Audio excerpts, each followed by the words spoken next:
All right. So, what is the magic sauce that is component relations? Talk to me about component relations and what makes it different from, other types of roles.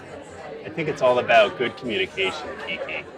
And this is something that I think plagues most of these groups is they don't trust their parent organization and they don't trust that they're getting their best intentions. And I think Right. if that problem can be solved, I think we'd be much more productive in this space. Well, I think that the trust issue is so important because in a lot of different communities, and actually even in our institutions, institutions have been around for forever. The Boy Scouts, police departments across the nation, governments, Sure. people are doubting journalism. People are doubting institutions that have been in place and for years.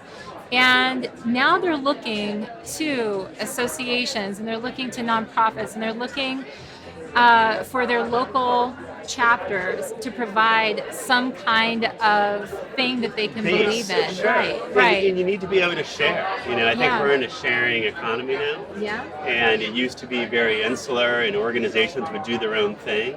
And I think now we're seeing this transition to spreading the wealth, sharing, collaborating, Right. and we can all learn from each other. Even groups that maybe compete with each other a little bit, Yeah. I think it's easier to share and be friends than it is to be insular and doing your own thing.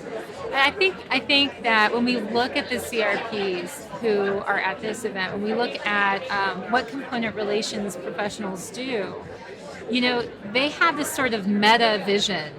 They have to understand for the organization the internal politics that are working there, the Absolutely. external politics that are working there, and then also be those diplomats that are going out and working with all kinds of different groups that represent that You organization. absolutely nailed it, exactly. And I think for so many of these groups, they're thinking about solving technical problems, or they're thinking about member engagement and how are we going to get more folks out to our events, when oftentimes two-thirds of the battle is just communication. Right, It goes back to right. good old-fashioned communication, face-to-face communication, engaging with your leaders, engaging with your board, engaging with your members. If you can solve the communication issue, those other things fall into place. Yeah, I think that the communications issue is something that we see come up again and again across every industry, and certainly in the associations and nonprofit industry.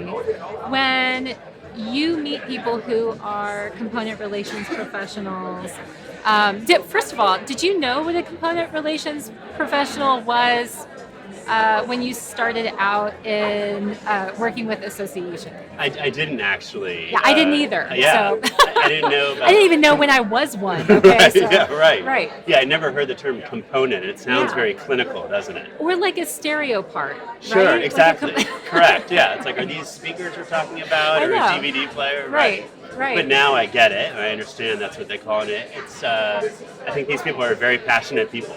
Yeah, I do too. I do too. So if you had to look into the future, you're a psychic now. You're looking into the future of component relations. What do you think?